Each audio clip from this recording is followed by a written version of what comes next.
Brought to you by Cotman Transmission, the law offices of Dale E. Anstein, by Stauffer's, and by Athletic Lettering.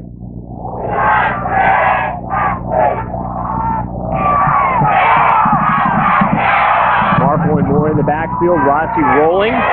Simpson chasing, and oh man, Rossi got nailed by Ronald Simpson, and understandably so. Rossi's getting up slowly. Yeah, he's really taking a pounding tonight. You know, there's been times when he couldn't even get away from center in the second half. Watch this. He tries to get away from the defense. He rolls away from Ronald Simpson. Nobody really gets a block on Ronald Simpson. Clean hit up high from the blind side. Full tilt. And a couple push-ups to boot. Man, I'll tell you, there's a guy that's in great shape. You know, you got 2 minutes and 47 ticks of the clock, and he's still doing push-ups.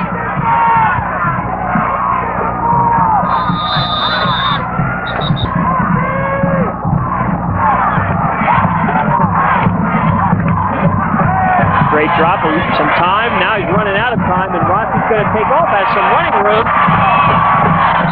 It's a pretty good run after next season with Marple, Moore, and Connor Wentland, but boy, a lot of big horses to replace up in that offensive line. Yeah, they're going to have to.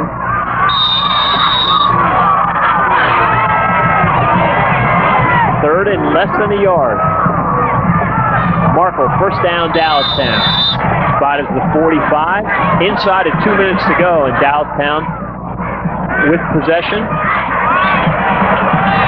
Delayed handoff to Moore, running room, 40, 30, pushes off the York High defender and is brought down. Here's our Wolfgang Candy sweep play of the game, and why not? Number 7, what a night he's had. Jason Roscoe breaking tackles at the line of scrimmage and then showing the speed to the corner for one of 5 York High touchdowns tonight. Our Wolfgang Candy sweep play of the game. A lot of credit. Let's give York High's defense here in the second half a lot of credit. They were getting really run on pretty easily in that second quarter and have come back and done a nice job in the second half. More. They have potential of 62 points. Red line, assuming they stay up on New Oxford tonight, also will be 8-1 and have a potential of 61 points, but they're both in 3rd and 4th place now. Carlisle in 5th, just a potential of 56. It looks very good at this point for the Quad 8 teams. Rossi, here comes the pressure, and down he goes. Monty McMillian from his... It's a lot easier screen for it than it is stopping it. Conversely, Red Line, I think, has a slightly more diverse offense than Dallastown. I think they throw a little bit better, but they've got the big linemen. Can they maintain possession of the ball and score and keep the ball out of the hands of York High? Rossi looking, can't find anybody, and he's going to be running out of room here soon. Rossi's still on his feet and finally taken down. There is going to be one exhausted football from Paul Thursday night, is to really sit down and take a look at the numbers, and then for us to try to factor in the other kind of non-tangibles, you know, the emotion of the game and that sort of thing, the weather, who knows what the weather will be next Friday night.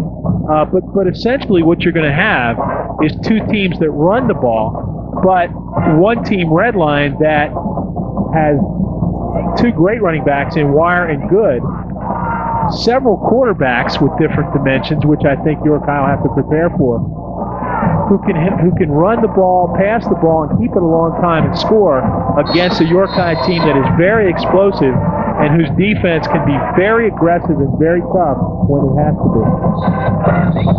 Well, however you slice it, Craig, it should be a great game next week, and we're looking forward to that one. And York High comes to Dallastown and really got off to a great start tonight and rode that 21-point first quarter to a victory, as they're going to come away from Dallastown tonight with a 33-14 victory. You see the clock winding down.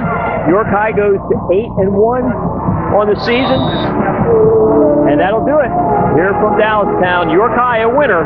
We'll be back to wrap up tonight's action after these messages. I think hurt them throughout this game, and that is 0 yards passing. I mean, 0 for 6 passing is not good enough. You can